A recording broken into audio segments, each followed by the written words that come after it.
So hello good morning guys. મેં 2 દિવસથી vlog નથી મૂક્યા યુટ્યુબ પર, એટલે આજે સાથે જ મૂકી દઉં છું. શું કરું, આળસ જ બહુ આવે તે. તો સવારમાં હું બેઠી હતી પૌવા બનાવવા માટે. બટાકા મેં બાયફાની હતા તો એમાં ચડાવી નાખ્યા. પછી મસ્ત પૌવા બની ગયા એટલે ખાઈ લીધો નાસ્તો કરીને પછી બહાર બેસી રહેલી હતી. 2 દિવસ પછી વ્લોગ બનાવે તો વ્લોગ બનાવવામાં બહુ આળસ આવે ગાઈસ. પછી મારી દીદીએ બનાવ્યું હતું બટાકાનું શાક. તે મેં થોડું જાણી જોઈને બાળી નાખ્યું, કેમ કે મસ્ત લાગે બાળી નાખે મતલબ થોડું ક્રિસ્પી કરી નાખે ને ત્યારે બહુ જ મસ્ત લાગે એ શાક. નાસ્તો કરીને હું બેઠી હતી મારી બેસ્ટ ફ્રેન્ડ સાથે વાત કરવા માટે. તેની સાથે અડધો કલાક જેવી ચુગલી કરીને પછી મેં જમવા આવી દાળ ભાત.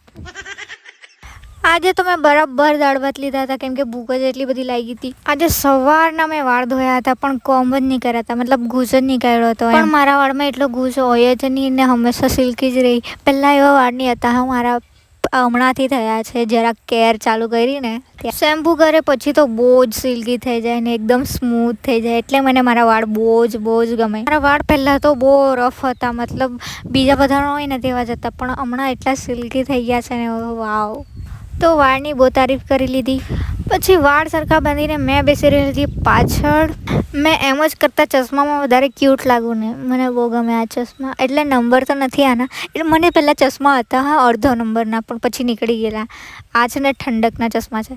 પછી આજે તો મેં વિચાર્યું કે સનસેટ જોઈને આવું, પણ સન તો બીજી જ જગ્યાએ સેટ થાય છે, તો હવે ક્યાં દેખાય સનસેટ. ત્યાં મેં એમ જ હવામાં મસ્ત ઊભી રહેલી હતી તો મારી મમ્મીની બૂમ આવી કે જા પહેલાં હટવાડામાંથી શાકભાજી લઈ આવું. તો મેં બી ગઈ રેડી થવા માટે. પછી મારી દીદી આવી એટલે અમે નીકળી ગયા વાસ્કુઈ હટવાડામાં જવા માટે. એમ તો વલવાડા બી છે પણ વાસ્કુઈ અમારા પાસે પડે એટલે અમે ત્યાં જવાના છે આજે. ઘરે તો સનસેટ નહીં દેખાયો પણ રસ્તામાં જતાં જતાં સનસેટ દેખાઈ ગયો.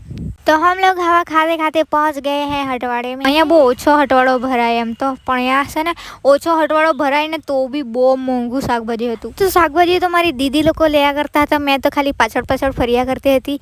અહીંયા દીદી લોકો શાકભાજી લેતા હતા અને મને અહીંયા એક આંટીની સાડી ગમી ગયેલી હતી, બ્લુ. એમાં જો ફોટોસ પડે તો એટલા બ્યુટીફુલ આવે ને સાચે જ. તો આંટી તો સાડી આપવાની નથી ને આપણને આવી સેમ મળવાની નથી.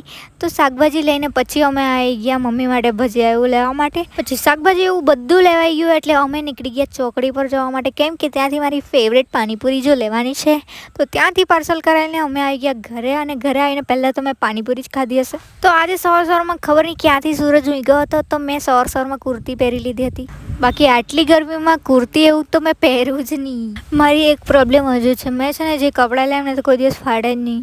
જૂના થઈ જાય પણ ફાડે નહીં ને મને હજુ બી તેવાના તેવા આવે. બોલો, આ કુર્તી બી 2-3 વર્ષ જૂની છે. કાલે મમ્મી માટે ભજીયા લીધા હતા તો મારા માટે મેં બુંદી લીધી હતી, તે ખાઈ લીધી. સવારમાં મસ્ત મીઠું મોડું કરી નાખ્યું. પછી મારી દીદી કરસેલે ગયેલી હતી, ત્યાંથી નાયલોન ખમણ લઈ આવી તો તે ખાધું. ટેસ્ટી તો બહુ જ આવે આ, મેં તો 2-3 ખાઈ જ ગઈ હતી. તે ખાઈને પછી બનાવવા બેઠી હું કઢી. પણ મને નહીં ખબર હતી કે મેં કઢી જરાક બનાવવા બી નહીં, ત્યાં ગેસ પૂરો થઈ જશે. હજુ વધારે લેટ નહીં થયો હતો એટલે બાટલો અમે બહાર મૂક્યો હતો, પણ બાટલાવાળાને દેખાય જ નહીં એટલે અમારે બાટલાવાળા પાછળ જવું પડ્યું. તો ત્યાં બાટલો બુકિંગ કરીને પછી ફટાફટ બાટલો લઈ આવ્યા ઘરે. અમે પાછળ નહીં જતા તો બાટલો ભરવાનો રહી જ જતો. પછી મેં ઘરે આવી ત્યાં મને દેખાઈ ગયું આ એક ફૂલ જે અમે 3 વર્ષ પહેલાં રોપ્યું હતું મારી દીદીએ ને આ વર્ષે ફૂલ લાગ્યું છે એમાં. એટલું મસ્ત બ્યુટીફુલ રેડ કલરનું હતું.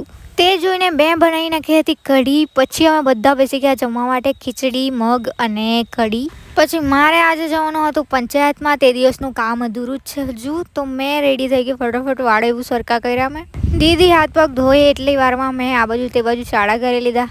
પછી વાળ એવું બરાબર બાંધીને અમે નીકળી ગયા બામણિયા જવા માટે. મને જ કોઈ વાર ભૂલી જાય કે અમે જતા ક્યાં છે.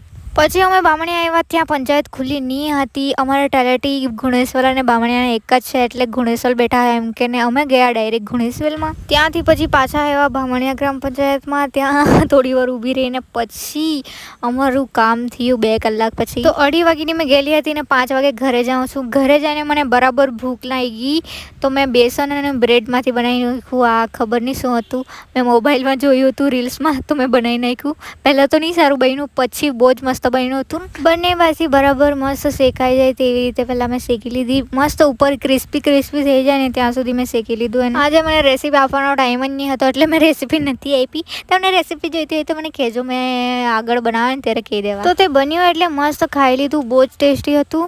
તો હવે મળીએ કાલે. બાય.